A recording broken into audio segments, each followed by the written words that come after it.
Hi, my name is Danielle Corley, and for my assignment 1, I chose to discuss the fall of the Khmer Empire, which leads me to my research question. To what extent did warfare, public strife, and environmental factors each lead to the downfall of the Khmer Empire? And based on my research findings by scholars, it's very likely that it was a mixture of all three of these aspects, however, mostly environmental. Before I begin discussing the different theories and why, I wanted to give a brief overview and keep it pretty brief because the history is very long and complex. But the Khmer Empire was most significant during the years of 1802 to 1431 CE, and at its peak it ruled what is now the countries Cambodia, Laos, and southern Vietnam. The beginning of the empire is widely agreed by scholars to be accredited to 1802, when King Jayavarman II came into power. Within the society, Hinduism and Buddhism were very important religions, but mostly Hinduism. The Khmer were great builders and architects, as you can see here. They built Angkor Wat, which is now the largest religious monument in the world. They also built temples and canals, which were vital to the societal structure, as well as bridges and main highways that were up to 800 kilometers long, and they were used to transport goods and services. And by the 1100s, the Khmer Empire had temples, monuments, and hospitals, which is more significant later on. They were incredibly festive people. They partook in wrestling, horse races, cockfights, music, dancing, and other festivals. But finally, one unfortunate aspect of this society is that virtually no written text survived the weathering and the attacks throughout the years. Therefore, scholars in the present day now rely on stone inscriptions and archaeological findings to infer what happened to the Khmer Empire. And the sources I used for my overview was a scholarly book series published in the 1990s in a journal titled Transactions of the American Philosophical Society. So this leads to the unfortunate downfall of the society, which occurred under King Jayavarman VII around the 13th century, and the decline was unfortunately very bleak with practically no end. It was an incredibly difficult time. However, some historians argue that the Khmer Empire never really disappeared, but merely transitioned into what is now modern-day Cambodia in that society, especially because Angkor was never completely abandoned. The temples were overtaken by Buddhist monks that inhabited it. The political center also shifted into Phnom Penh, which is now the present-day capital of Cambodia. Which leads into the question of what happened.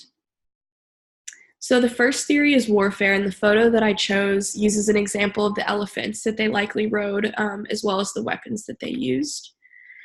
So within warfare, the Khmer people were very warlike people, especially towards the end of the 11th and 12th century when conflict was increasing. They began to expand north, south, east, and west, so virtually everywhere around them. But it wasn't just them, it was the Khmer, the Thai, the Vietnamese, and the Cham kingdoms who were all fighting against each other at this time. And one thing I found to be really interesting in my research is that the Mongol Empire and Genghis Khan were also key reasons that the fighting continued in this area at the time.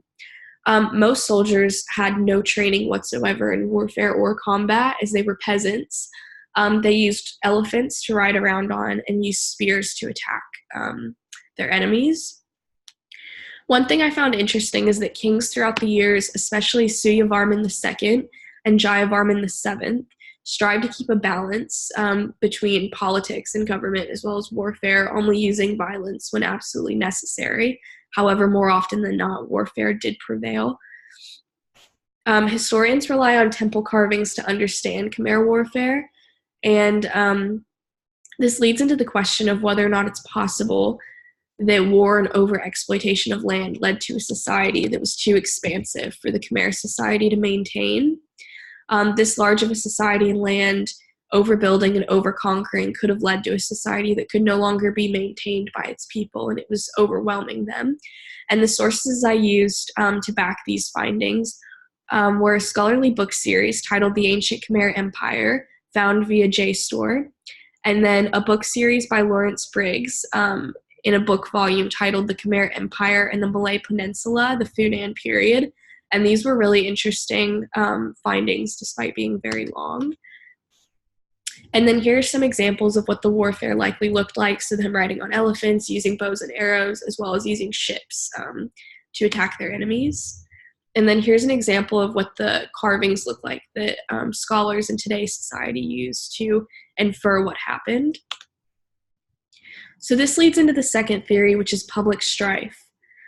So one aspect of the Khmer downfall worth noting is the change of religion. So the empire changed from Hinduism to Theravada Buddhism.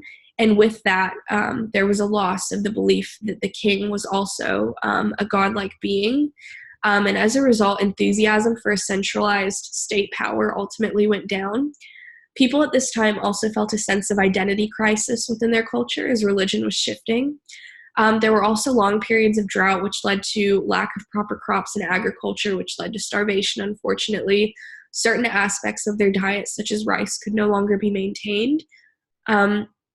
Jungles of Southeast Asia, especially in Cambodia, also had the perfect climate for disease and toxins, most commonly influenza, the bubonic plague, tuberculosis, and malaria, which is still very present within Cambodia, especially in Koh Rong and Siem Reap.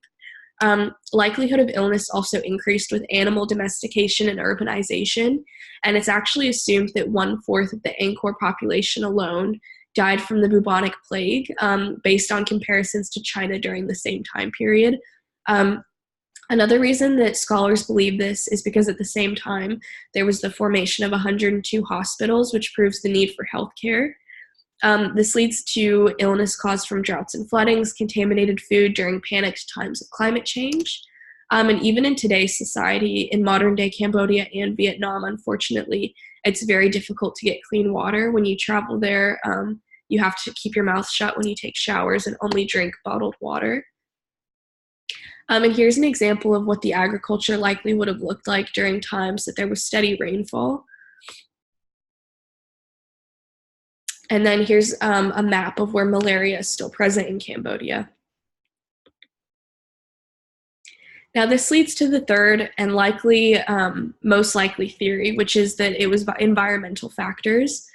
So the Khmer Empire focused on the use of a hydraulic system, which is basically a fancy irrigation system used to store clean water for rice and showering and other uses. Angkor was considered to be the hydraulic city at the time, actually. And it built and utilized a very complicated set of canals and water reservoirs, which needed a lot of maintenance over the years, which became very difficult to maintain. It became unsustainable. There was intense water blockage over time, and it halted the flow of clean water. The stagnation of water led to malaria outbreaks, as well as linkage to other sicknesses. And because of the monsoons, droughts, and flooding and exhaustion, certain roadways could no longer be used for trade and travel, which became very significant. And historians who focus on archaeological findings have confirmed significant periods of droughts and floodings. Rainfall was supple in the beginning of the empire, which was great for the agriculture, especially because rice needs a ton of water. But as time went on, it became incredibly problematic and unpredictable for their agriculture. Clean water was only sustainable for certain wealthy parts of the population.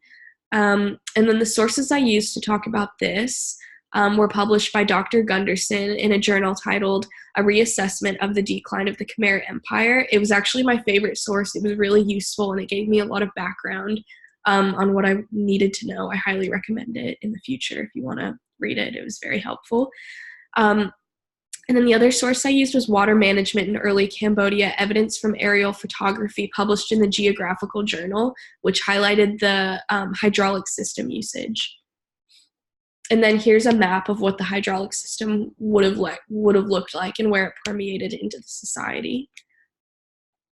And then these are pictures that I actually took on my trip to Cambodia, showing that in the first photo, rainfall is still very prominent in certain areas of Cambodia, especially Koh Rong, where I believe it rains 360 out of 365 days in the year. And then here's an example of how difficult it is to get clean water. This was an elderly woman's house that I went to, and that was actually her bathtub and the water that she used to wash herself with. So, in conclusion, based on the findings through the years by historians, scientists, and archaeologists, one can infer that the leading factor of the Khmer Fall was ultimately environmental. However, it is safe to assume that it was a little bit of everything. It was kind of a slippery slope where one thing led to another. Drought led to disease and illness, which ultimately led to the lack of agriculture, which led to starvation, etc. And also, due to the lack of artifacts and writings from the time, we'll never be 100% certain what happened, unfortunately.